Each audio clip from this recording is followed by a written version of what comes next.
All right. Thank you, everyone, for joining us today for another Southern California, South Coast Veterinary Management Solutions webinar in Southern California. So I guess it's technically okay. I'm super happy to be welcoming Joan McCue to be speaking with us today regarding corporate or private hospitals. What's the best for you? She's been a longtime friend and has a ton of experience in this industry.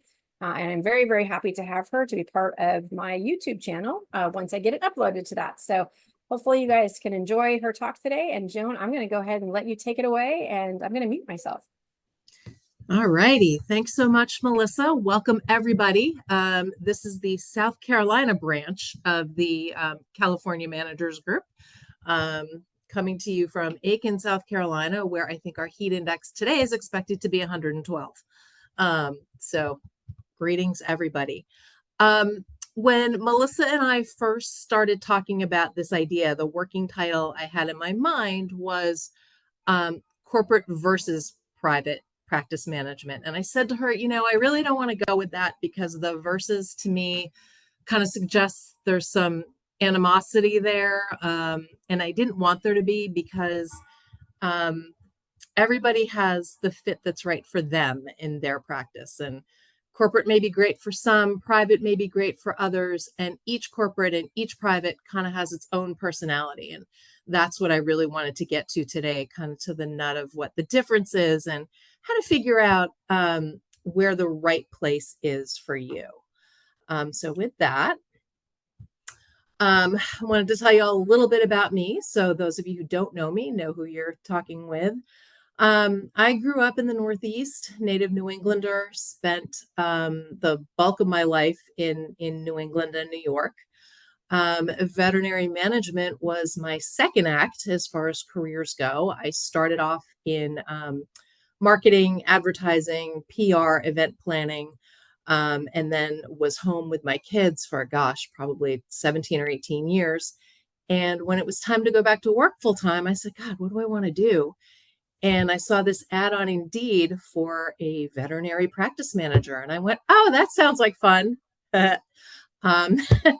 Interviewed for the job. Melissa kind of knows this story. Didn't get it the first time around. And the consultant who was doing the hiring for the position called me about 90 days later. And they said, hey, so the person they hired against my advice crashed and burned. Are you still available? And I said, well, sure, but my price just went up. Needless to say, I was hired by that private practice, was there until we made a big move in 2020. In the midst of COVID, the real estate market in the town where we lived in Connecticut really took off, and we had an opportunity to sell our home, which previously, given the market there, I wasn't sure that we would be able to give it away. So we made a big leap of faith, moved down here to South Carolina in 2020. As most of you probably know, practice manager jobs don't exactly grow on trees, so it can be difficult to make a lateral move in this field.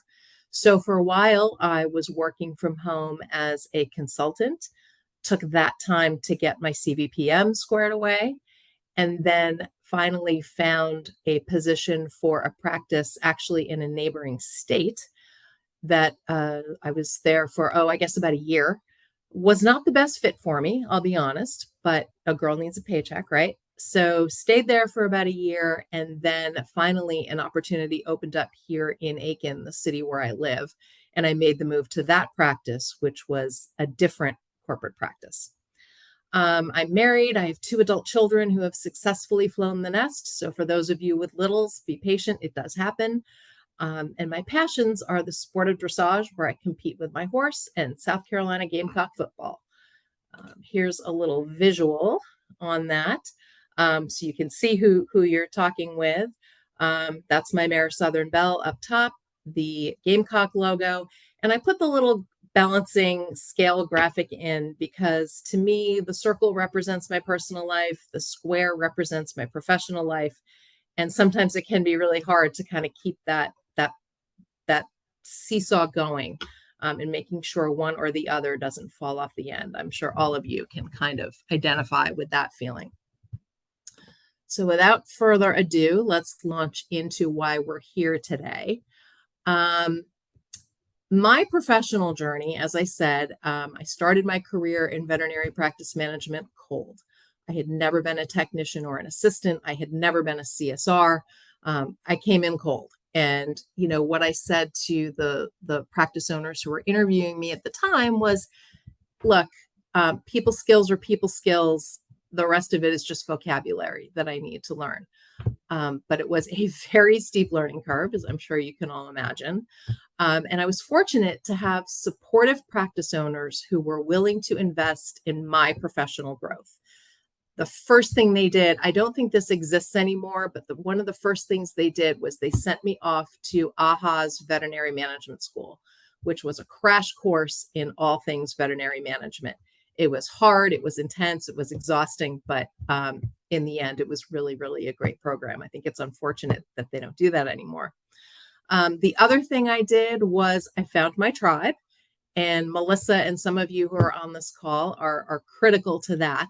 And I can't say enough how important that is, to find other managers who can support you, answer your questions, talk you off the ledge when you need that to happen. Super critical. So if you haven't already, please find your people. And then I worked really hard to overcome imposter syndrome. I mean, it's hard. People can be brutal in this field, both on the client side and sometimes your coworkers.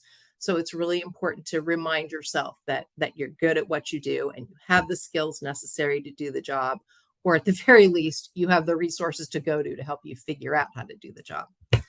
Then 2020 happened, as we all know, and that we made the move and everything else, did the consulting, earned my CVPM, networked. When we first moved down here, I visited every hospital in the area with a bag of, or a little basket of treats, and said, hey, I'm here. If you guys need any help, by all means, reach out to me. I'm not trying to steal anybody's job, but just if you need a new perspective, come on and ask for my help. I was hired by that corporate practice in Georgia, then got offered the opportunity here in Aiken. I still lean on my tribe, right, Mel? And I still deal with imposter syndrome now and again, which I think we all do. But I'm happy to say it is getting a little bit better and easier. So let's get into the nuts and bolts of what we're going to talk about today. What are your responsibilities when you're a private practice manager? Again, this is all based on my personal experience.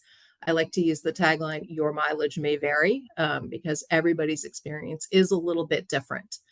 When I was with the private practice, I was responsible, of course, for all things HR. What's the statistic? I think 80% of what we do is HR related. I was responsible for recruiting, hiring, discipline, firing. I'll never forget, I think it was my second week, maybe it was day 6 or 7, my practice owner came to me and said, I need you to fire this person. And I was like, okay, I'm not even sure I know which person that is yet, but okay. So had to do that. Responsible for benefits selection and administration. This was huge because when you're picking a health insurance plan for other people, that's a really big responsibility and a kind of a scary one at that.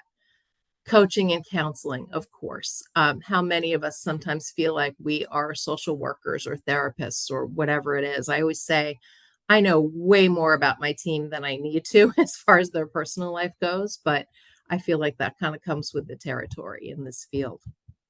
Staff development and training. That's always a tough one. You hire, especially the younger kids who come in at the entry level roles who don't understand necessarily that the job isn't all puppies and kittens all day. You need to help them just with overall professional development as well as the specific skills and training they need to do their job. Record keeping as far as, vacations and disciplinary actions and all those things. At my private practice, I was responsible for writing and updating the employee manual annually and running it by the practice attorney and presenting it to everybody and making sure they understood the rules of the road, so to speak.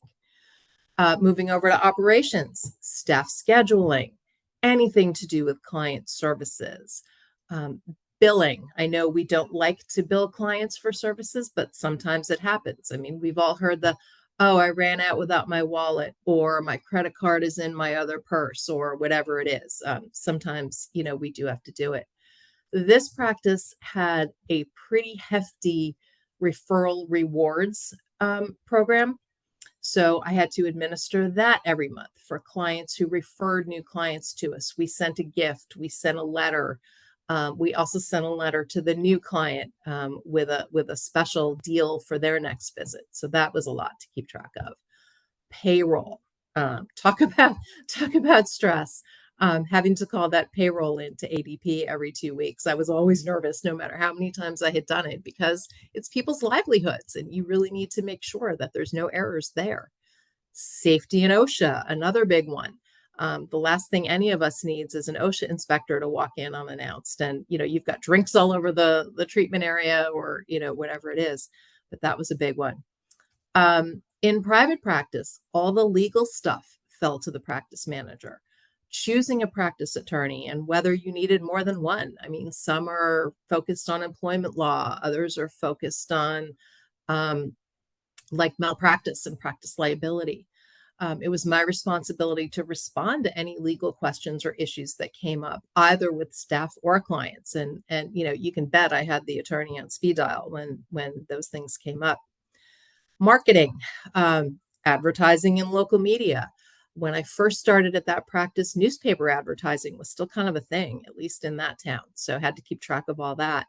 Our social media, of course, our website redesign and maintenance. And believe me, that is not my forte. So that was really a challenge to get that website up and running. And any special events the practice did, whether it was an open house to just bring clients in and show them kind of the backside of the practice and how things worked.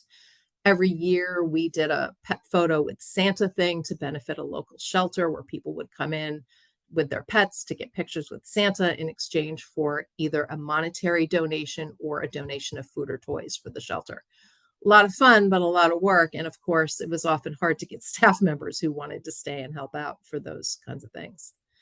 And lastly, finance. I was responsible for, again, credit policies with clients, whether we would allow them to bill or encouraging them to try to use Care Credit or Scratch Pay.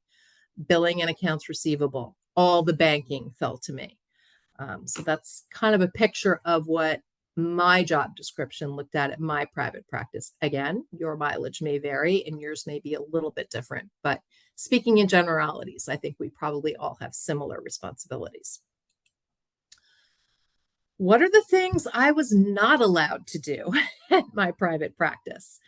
Budgeting. I often went to my employers, who were a husband and wife veterinarian team, and I would say, hey, do I have a budget for this project? Or, hey, we want to hire a little more support staff. How much can I spend? And they would kind of shrug and say, we don't really budget. The money comes in, the money goes out. At the end of the month, we have enough for groceries and stuff. And I would just, do a head smack and say, well, okay, but that kind of makes it hard for me to fulfill some of my responsibilities.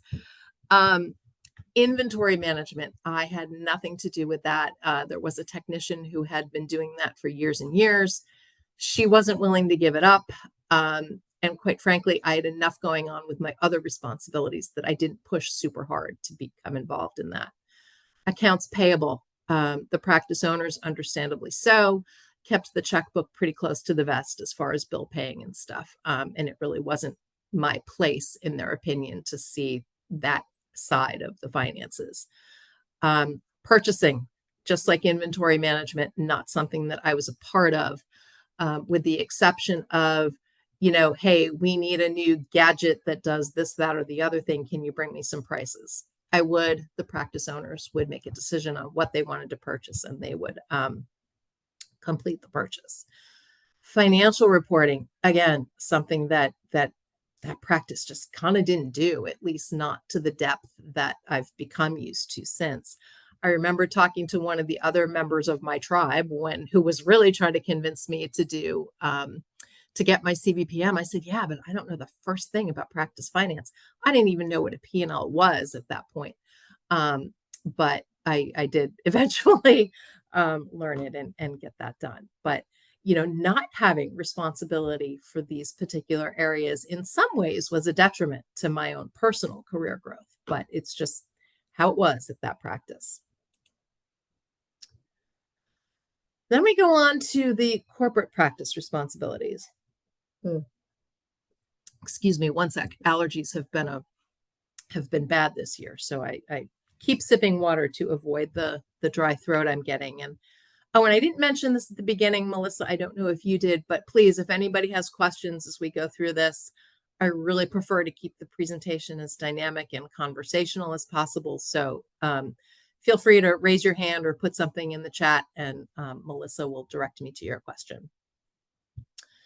So, corporate practice responsibilities. HR didn't change a whole lot, still responsible for hiring, disciplining, and firing, although the process got a bit more cumbersome because there was a corporation involved. The first corporate I worked for, we had to do background checks on every employee before they could start. It was kind of strange. It was after they were hired, but before they started. So I'm thinking to myself, well, if the background check comes back bad, then that's going to make it a little more complicated to rescind the offer, but that's how they wanted it. Benefits and benefits selection and administration completely went away. That is provided for us by the corporation. They pick, and given their size and buying power, if you will, they sometimes are able to provide better, richer benefits than an individual privately owned practice can. But we'll get into that a little more going forward. Coaching and counseling, that of course never goes away. Staff development and training, same thing. Although the corporates, I find, do sometimes offer their own staff development and training programs, which can be very helpful, but it's still up to the local manager to make sure that the staff is up on any particular policies or rules that are in place in that particular practice. Again, that will depend on the corporation because some give local managers more flexibility than others. Some of them are pretty strict with how you have to run things on a day-to-day basis as well.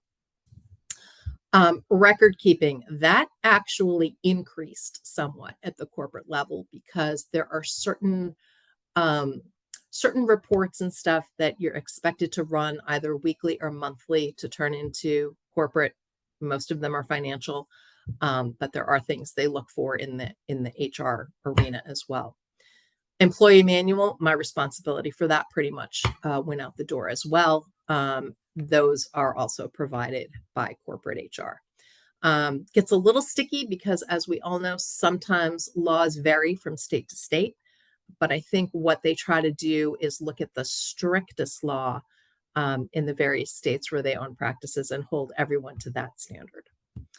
Staff education about policies, same thing, that doesn't really change. I just need to make sure that I'm a good communicator and make sure that everyone understands what their responsibilities and expectations are.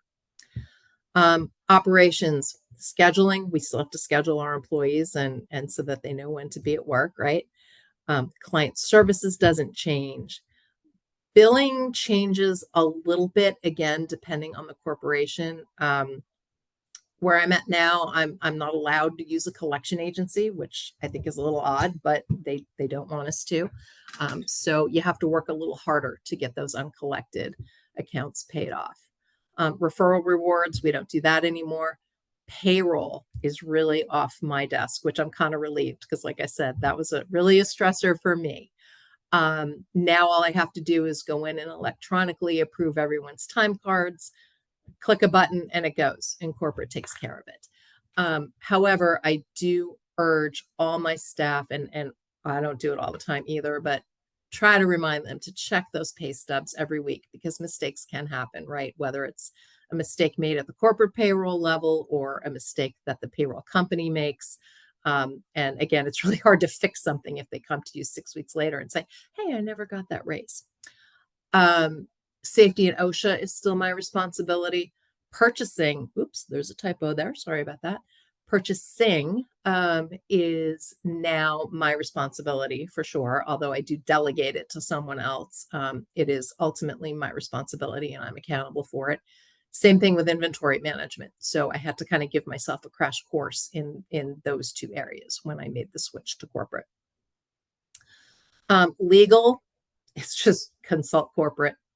If anything happens, I just pick up the phone, I call my regional manager, and she takes it from there. So that responsibility is off my plate as well. Marketing, it's really nice that most corporates have their own marketing department to handle a lot of this stuff. It's kind of ironic because my degree is in communications and marketing, and it has slowly become my least favorite part of this job. But at the local level, we are still responsible for personalizing our own social media pages. Website, I have nothing to do with how it's created or set up. And the maintenance part of it is really just updating operating hours or the staff pages, things like that, that are a little bit more dynamic. And special events, sure, if we decide to do something at the local level, I am responsible for those as well. And then lastly, all things finance. So this is probably the biggest difference in my experience switching from private to corporate. Because again, the practice owners I worked for in private practice were very close to the vest with all things financial. And now on the corporate side of things, I am the one who's really accountable for that, which is why I put accountable down there in all caps. Well, some of it I can't necessarily control. I am still accountable for it and have to be able to explain sometimes why things don't pan out as we think they should. Billing and accounts receivable, the banking is still a thing, and of course the financial reporting. I now know what a P&L is and how to create one and how to read one, happy to say. So that is a big part of it. Let's see. All right, and then corporate practice responsibilities that went away. I touched on this a little bit on the previous slide, but I'm not creating policies. I'm just enforcing is kind of a tough word, but what's the right word? I guess just making sure that policies are followed. I don't design the handbook anymore. I don't deal with collection agencies anymore. I don't hire consultants to work on a project for us because up at a higher level in the corporations, they tend to have people who can do those kinds of things for you. Like the practice I worked at in Georgia needed to move to a new location. And, they had people at the corporate level who scouted out the location and the renovation that was necessary and all that stuff. It was just my responsibility to get permits and that kind of stuff on the local ground. But the sort of big picture stuff was taken care of at a higher level.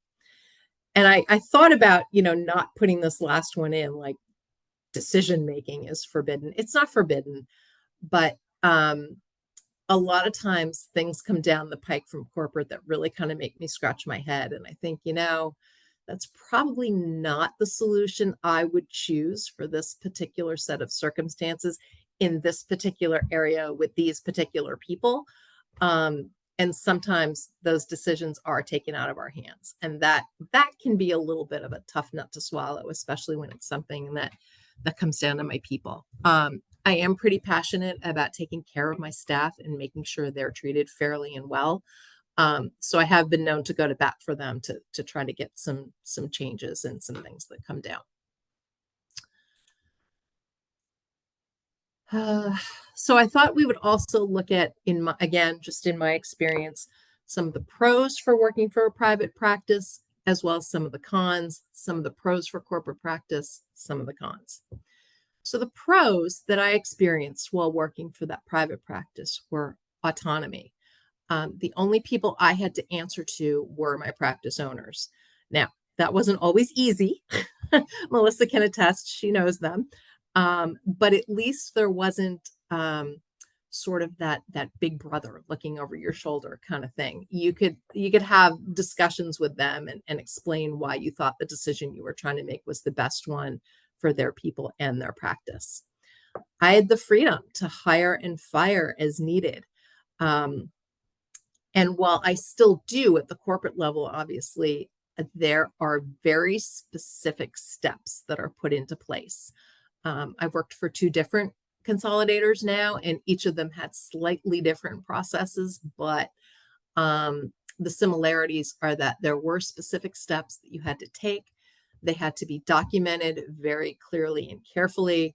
And while there were a list of, I used to call them big no-nos, that in theory could result in immediate termination if somebody committed one of them, even when that happened, there was still a process you had to go through, because the corporation, the legal department, the HR department really wanted to make sure that we weren't setting them up for any kind of wrongful termination suit, or they tried to avoid unemployment at all costs. But personally, I feel like sometimes the unemployment claim can be worth kind of unloading a bad hire or someone who's not in the right seat or on the right bus. The private practices have more generous and flexible benefits. Again, in my experience, I know this is probably going to be a little bit unusual. I know a lot of people who work for private practices that can't afford to offer insurance. But again, in my journey and my personal experience, the benefits were generous and they were flexible. For example, if I had 2 weeks PTO, let's say, or 2 weeks vacation allowed each year. There was one year where I had a terrible week. My mother had passed away. I buried her on a Monday, and my husband had a heart attack on that Thursday. So I needed a little, I can laugh now, but it wasn't funny at the time. So I needed a little extra time, and my private practice owners were very generous in allowing me to do that. This is a big one, and this is one you're going to hear me touch on when we get to the corporate part of the discussion, but I had a very generous CE allowance. I mentioned that they sent me to the AHA Veterinary Management School when I first started.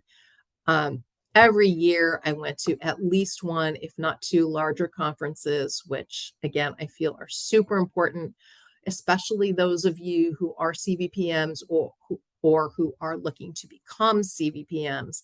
That CE is really, really important. So it was really helpful to have practice owners who understood that and were appreciative of what the CE allowance meant. In a private practice, you're accountable for everything. You have the, whoops, let's get rid of that. Oh dear, hold on. There we go.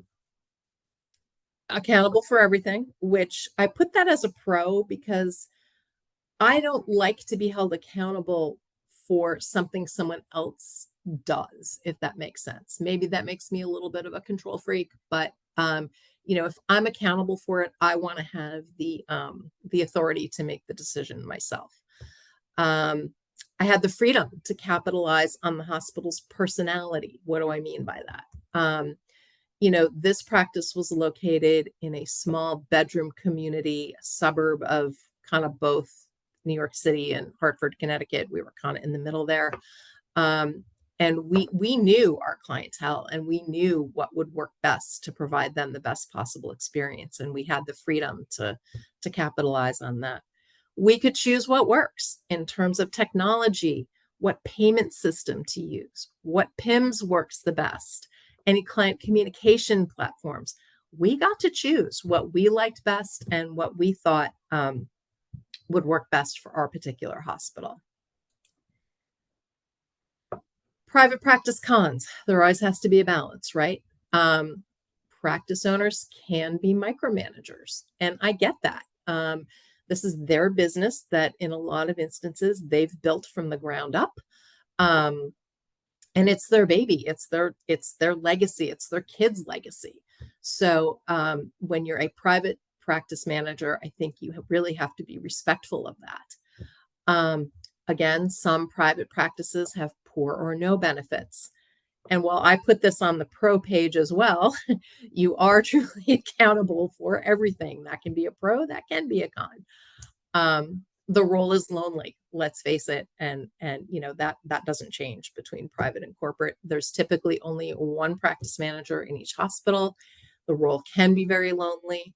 And, once again, find your tribe. So you have those people that you can call on your drive home and you can say, I can't believe what happened today and how they handled this. And you've got those people who can talk you off that ledge or give you advice on how best to proceed.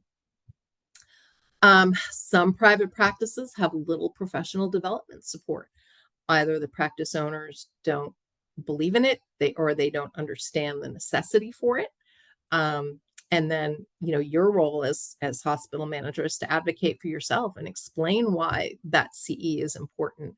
Why, if you're lucky enough to have a local practice manager group in your area, why membership in that is important and the time away from the practice to attend the meetings and activities is important.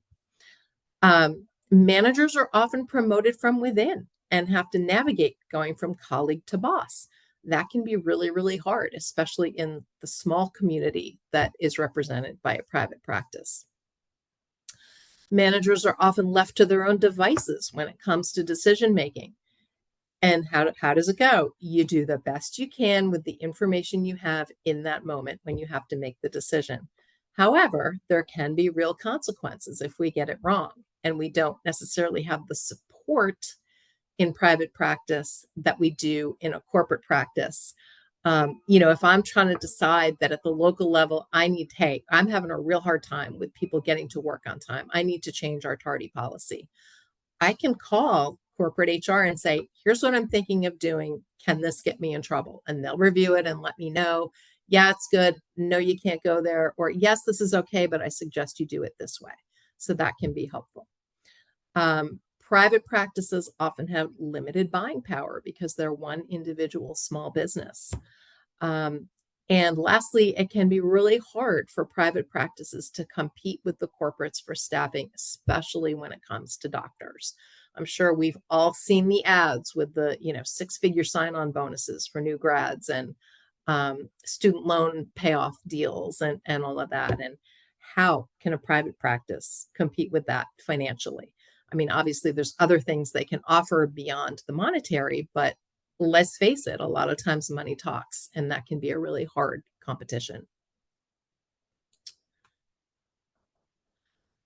So moving on to the pros of being in a corporate practice. More generous benefits, but they're not flexible. You get 80 hours of PTO, you get 80 hours of PTO. I don't really see a way to negotiate more than that. More generous CE allowance. I'm going to kind of chuckle with this one because the CE allowance that I have now as a corporate manager is, let me see if I can do the math in my head really quick. It's less than half of what I got when I worked in private practice, which as a CVPM, that's a challenge.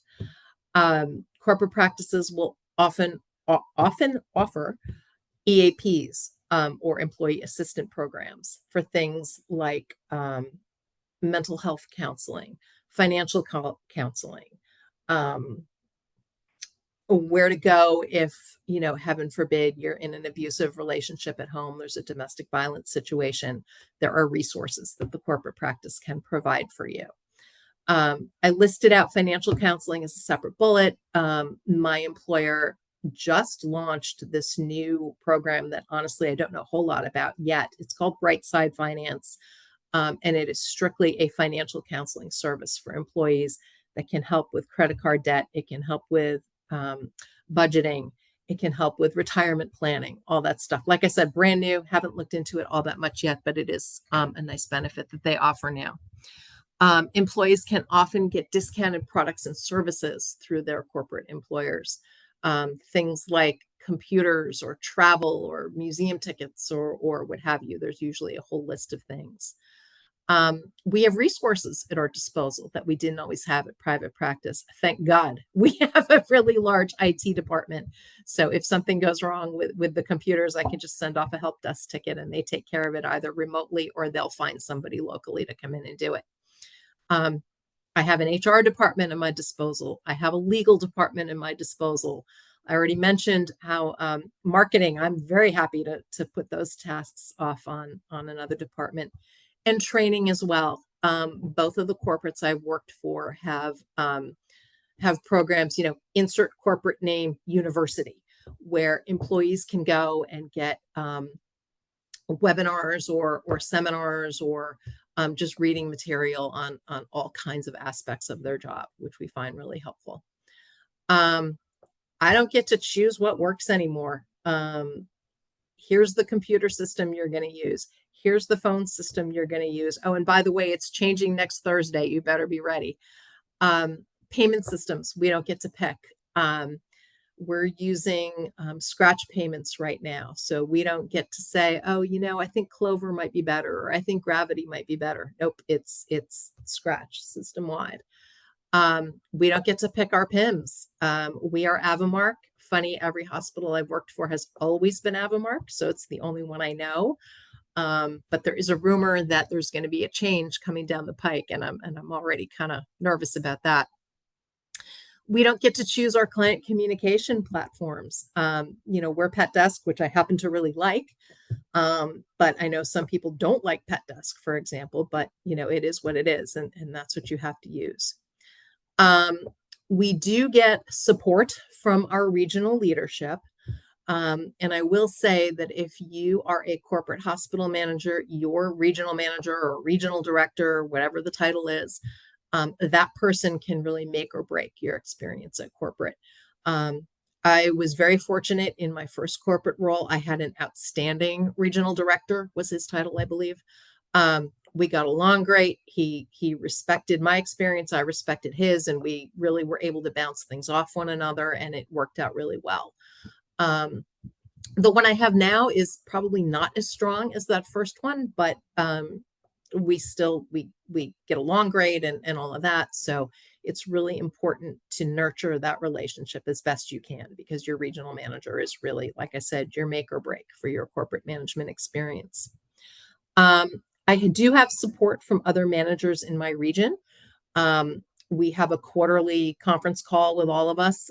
My regional director is responsible for, I think it's up to 22 practices across 3 states, which is a lot. So she certainly does have a lot on her plate, but we all get together quarterly, and we have a sort of a Google chat off on the side all the time where we bounce ideas off each other all the time. So that's really helpful too. And of course, the corporates have increased buying power.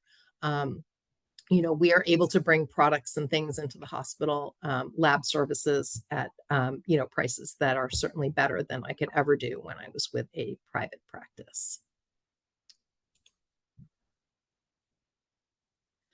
So the cons of working for a corporate practice. Like I alluded to before, there is little flexibility. We kind of get this is how it is.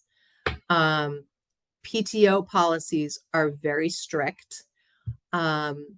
We are accountable for everything, like I said, yet we're not always empowered to make the best decision that we feel is appropriate for our local practice. The role is lonely. We all know that.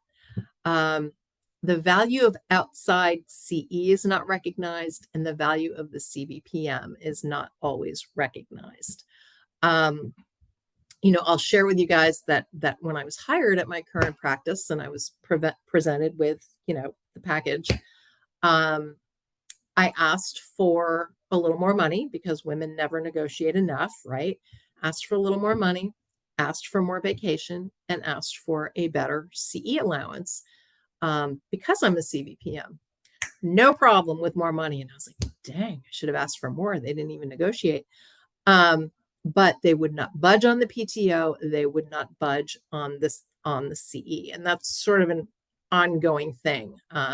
Because as you know, or maybe you don't know, in the state of South Carolina anyway, I need more CE to maintain my CVPM than the doctors do to maintain their licenses. So that's something that I think a lot of the corporates just don't recognize. Managers are often not consulted when it comes to decision making. You want the best for your team, but you may not be able to make the best choice for them. One example I'll use to illustrate this is the consolidator I work with about 18 months ago merged with another. And the new CEO is trying to take the best of both consolidators, merge them together to make another one that is, better, ideally. And because of that, we've had a lot of stuff thrown at us in rapid fire succession. They changed our client communication platform. They want to change our phone system. And I said, no, you're throwing too much at us all at once. They threw an online pharmacy at us. They threw online scheduling at us, where clients can go online and book their own appointments, not request them, but actually book them. And we're a fear-free practice, so there's a lot of little nuances that go into scheduling that, as good as it is, the AI of the online scheduling platform just can't recognize. So that's created a lot for my CSRs to deal with. And then, of course, clients like things done the old way. The practice I work for was started by a veterinarian who's kind of a legend in town. Her husband's on city council. She's a leader in the community in various volunteer capacities. And, clients come in and they'd say, well, Doc Smith let us do that, or Doc Smith let us bill, or Doc Smith didn't make me get an exam every year in order just to get flea protection. And it's hard to explain to clients that, Doc Smith isn't here anymore. For a long time, she was after she sold, but she's now retired. We have a new chief of staff, new manager. That's me. And it's been a little hard with some of the longstanding clients. And yeah, we've lost some, but we've also gained more, hopefully for a net loss of zero. But, that can be hard as well, communicating those changes to clients and getting them to understand that a lot of it is out of our control. So the challenge for me from moving to private to corporate is, you'll see I like these balance analogies. I think there's a lot of that in our field. Wanting my own autonomy still, yet relying on the support I get from the corporation and adhering to those corporate policies. Therein lies the challenge, because those of you who know me know sometimes I can be a little bit of a rebel. And I often prefer to beg forgiveness than ask permission, but sometimes that doesn't fly real well with a corporate employer. How are we doing on time? Okay, perfect. So I put together an org chart for each type of practice, just to give you sort of a visual of what that management structure looks like. Again, your mileage will vary, but I think this is fairly common as to how it's set up. In a private practice, you've got your practice owners at the top. Usually the practice manager and the associate veterinarians report into the practice owners. Then under the practice manager, if you have team leads, they report directly into you. And then the rest of the support staff reports to their leads and then to you, if that makes sense. Currently, in my corporate setup, now there's a whole other hierarchy of people above the regional director, of course. She reports into a VP of operations. He reports into the operations director for the whole company. And then there's all the other departments and areas. But for the purposes of this, I try to leave that out and keep it simple. In my current practice, the medical director or chief of staff is technically my boss. The consolidator I worked for previously set it up a little different. The practice manager and the medical director were separate yet equal partners in running the practice, whereas the medical director dealt with all things medical, I dealt with all things business. But like I said, here it's a little different. My chief of staff is technically my boss, although he and I have a great rapport and we do pretty much run the practice as equal partners. The associate veterinarians report to the chief of staff or medical director for all things medical. They come to me for everything else, for time off requests. Hey, can we bring this drug in to try? Hey, can we get a new diagnostic tool that we'd like to try, that kind of stuff. And again, I have, in this current practice, I do have a lead technician, I have a lead CSR, I have a kennel supervisor. They take care of the day-to-day stuff with their support teams. But of course, the support team members know my door is always open and they can always come straight to me if there's an issue that they need to deal with. So we've got some time. Are there any questions or anything in the chat at this point, Melissa? No, for on my end, just comments. Okay. So I thought we'd go over some real life scenarios and how they differ between corporate and private. And some of these things are things I've dealt with personally. Others are scenarios I've seen on, Facebook groups or in roundtable discussions or what have you. So the first one, there's a mistake on payroll. A raise didn't go into effect and the employee didn't notice that for months. Again, I always tell my team, please, please, please look at your pay stub every 2 weeks, especially if something was supposed to happen. Maybe we were bonus eligible that quarter and you should have gotten a bonus, or maybe there was a raise, or maybe there was PTO or something. So if this happens and you're a private practice manager, at least how it was set up when I was still in private practice, it would have been up to me to go back and dig up all the records, contact the payroll company, explain to them what happens, figure out how to get the employee that retroactive pay, and that it's taxed appropriately so that the employee doesn't get hit with, a huge tax bill either at the end of the year, or that the retroactive raise almost disappears because so much of it gets eaten up with taxes. So that would end up being a lot of work for the hospital manager, right? Now, if that happens in corporate, I just call payroll and I'm like, here's the information you need. You guys figure it out. So that's actually kind of nice. Department of Labor audit. I lived through one of those when I worked for a private practice. I had a disgruntled former employee make a complaint about us to the Department of Labor because she didn't make it through her 90-day introductory period. We deducted the cost of the uniforms that we had bought for her from her final paycheck. And that is something that is spelled out very clearly in the employee manual for that practice. Little did I know that was not legal in the state where the practice was. So we were in the wrong. But when the Department of Labor came in, it was up to me to assemble 3 years worth of payroll records and paycheck deductions and timesheets and all the things. It was stacks and stacks of paper. Thankfully, I had it all. If that were to happen at the corporate level, I am sure they would either walk me through it or they would be in a position to provide all the records I needed. Because with the corporation I work for now, I don't nearly have full access to payroll records like I used to when I worked for a private practice. So a lot of that information would have to come from corporate. PTO balances are off. This is something I've been struggling with since I started at the practice where I am now. Again, in private practice, I had full access to our payroll system.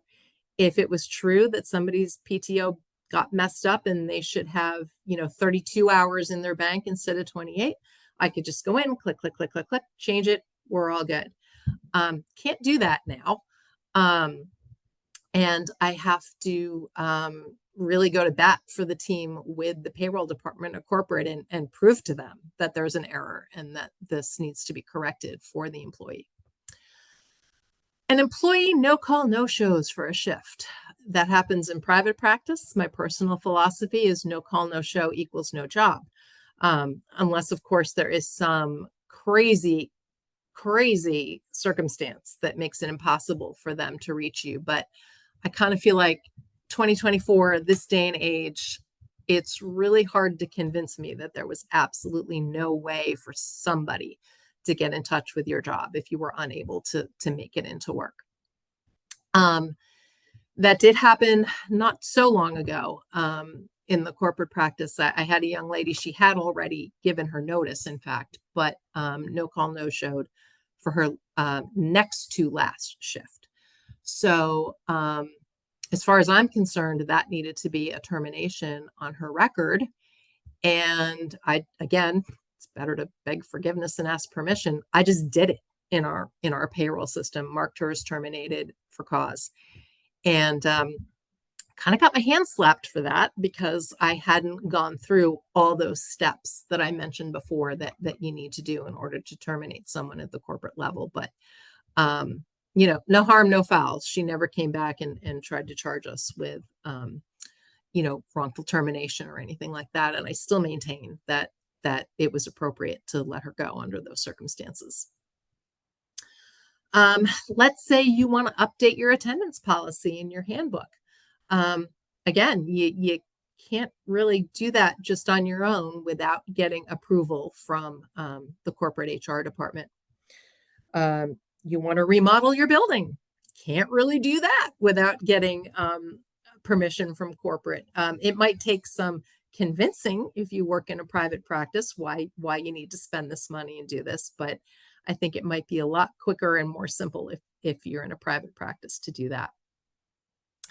And then you want to make a change to a service offering. Let's say, I don't know anybody who might want to do this, but let's say you want to discontinue offering boarding at your animal hospital.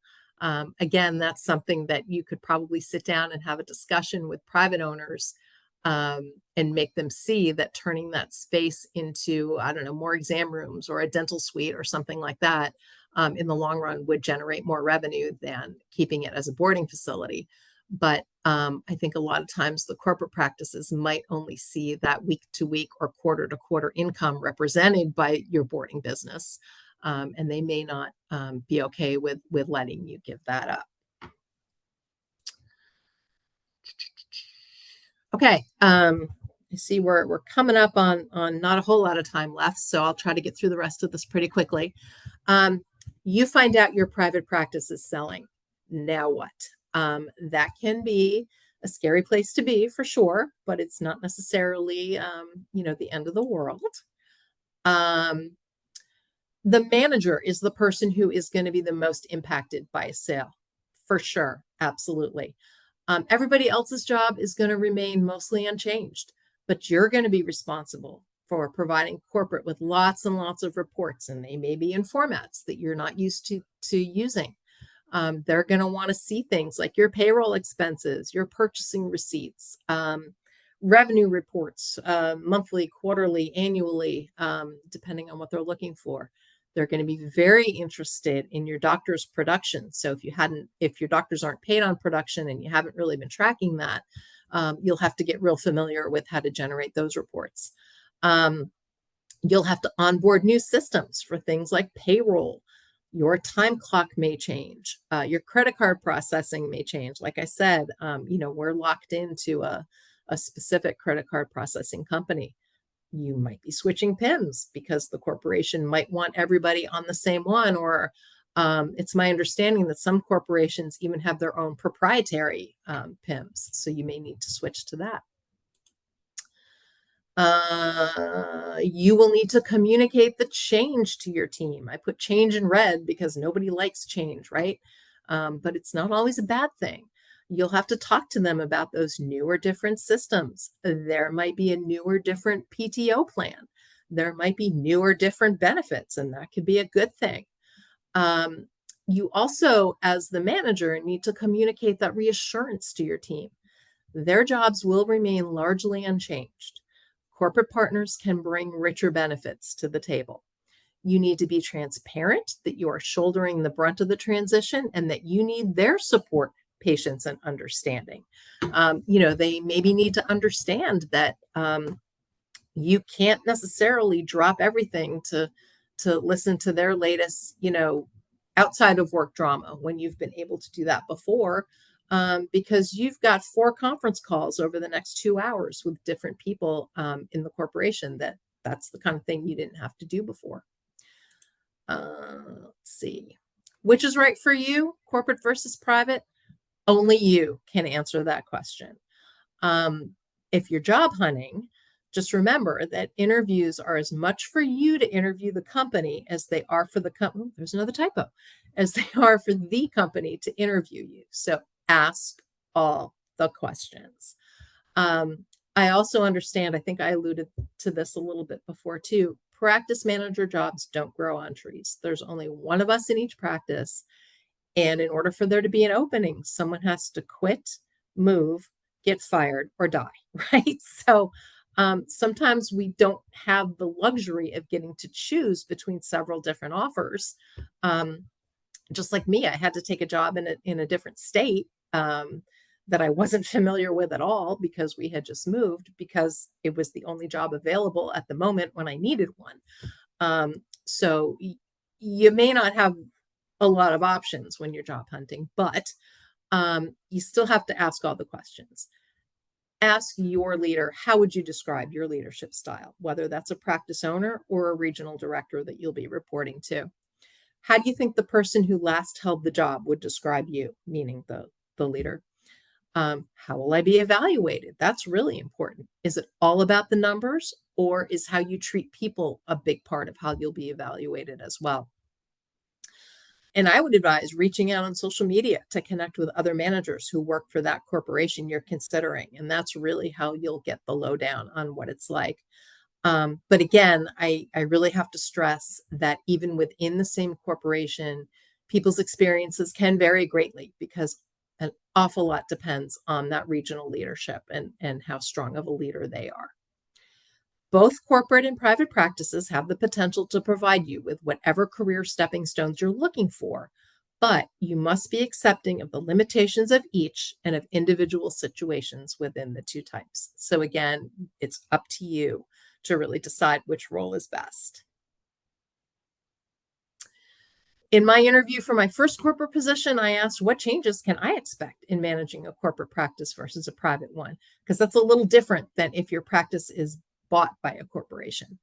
I was told I'd be a separate yet equal partner with my managing veterinarian, that I would have the autonomy to run my hospital as I saw fit, which with that first corporation I worked for was absolutely true. Not so much where I am now, but it's flexible enough that I'm happy in my role, and that I would get support from those corporate partners that we talked about for payroll and benefits, HR, budgeting, and finance, and marketing. And that's all I've got. We have what, Mel, about 10 seconds left for questions or anything? Well, if anyone has any questions, please feel free to put it in the chat or unmute.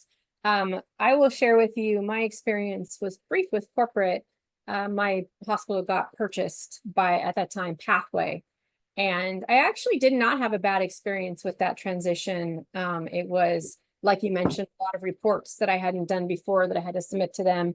I experienced problems with not being able to access the portals that they were telling me I should be able to access. So there was a lot of like time wasted on communication things, but overall it wasn't too bad. Now I know they're Thrive, so they don't technically exist anymore, but for me it wasn't that bad. But then I ended up becoming a consultant. Then I didn't stay for, I think I was there for like a month and a half after we got bought. So but the team really struggled with the change. Like you said, everybody was afraid of it, so it was definitely, the burden was on me, and onboarding the new platforms and all the things that we had to do that was different. So definitely was not an easy process. And of course, I didn't find out about the purchase until they announced it to the team in the team meeting. So I didn't even know in advance that we had been sold. So. Yep, I think that's pretty common, because Which is ridiculous. the consolidators really hold the practice owners' feet to the flame as far as confidentiality goes. Yeah. Because I think there are some pretty big numbers tossed around, and I guess it's really important that the practice owners adhere to that. But if you are a private practice manager and you have that close relationship with your practice owner, I can see where it could maybe not feel so nice if you are not included in that. An owner can tell the manager 5 minutes before the meeting, at least. So yeah, that would be nice. Yeah. Drop like, oh, I didn't know that, so it was fun. Yeah. I don't know if anyone has any questions or experiences to share with you. There's nothing in the chat, so I don't know. one thing you mentioned about PTO and the errors that you dealt with, when I was my first private practice, I had a PTO error, and that paychecks decided to get rid of all of the vacation in, I think, February or March of that year. You're not allowed to do that in California. You're never allowed to get rid of vacation. You either pay it out or you keep it. There's no other option. And they actually got rid of it, just like deleted it from all of my employees. And of course, it was the vacation from the year previously. So anyone who had carried anything over lost it all. And that was really fun. Yeah. Yep. But Yeah, we have a payroll program now that none of us really like, and it's really prone to being glitchy and errors. So you really have to keep an eye on it. yeah, no, definitely. So if no one has any questions, well, thank you so much, Joan, for coming today and speaking to everybody about the differences between private and corporate. It was a lot of stuff I didn't realize or think about. So thank you so much for that. And I appreciate your time. And hopefully, if you're not already following my YouTube channel, it's South Coast Vet Manage 23. Or so I should memorize this actually, but if you look under South Coast Veterinary Management Solutions, you can see my YouTube. But they made me a username and I just don't remember it. So anyway, so thank you guys so much for joining today. As soon as I get this transcribed, or not transcribed, I'm digital captioned, I will get it uploaded to my YouTube channel. So for those people who had to leave, they can go back and watch it later. So thank you so much, Joan. I appreciate your time today. Thank you. And if anybody has any questions or any follow-ups or anything, my contact information is there on the last slide. Please feel free to reach out. Awesome. Thank you. All righty. Thanks. Bye.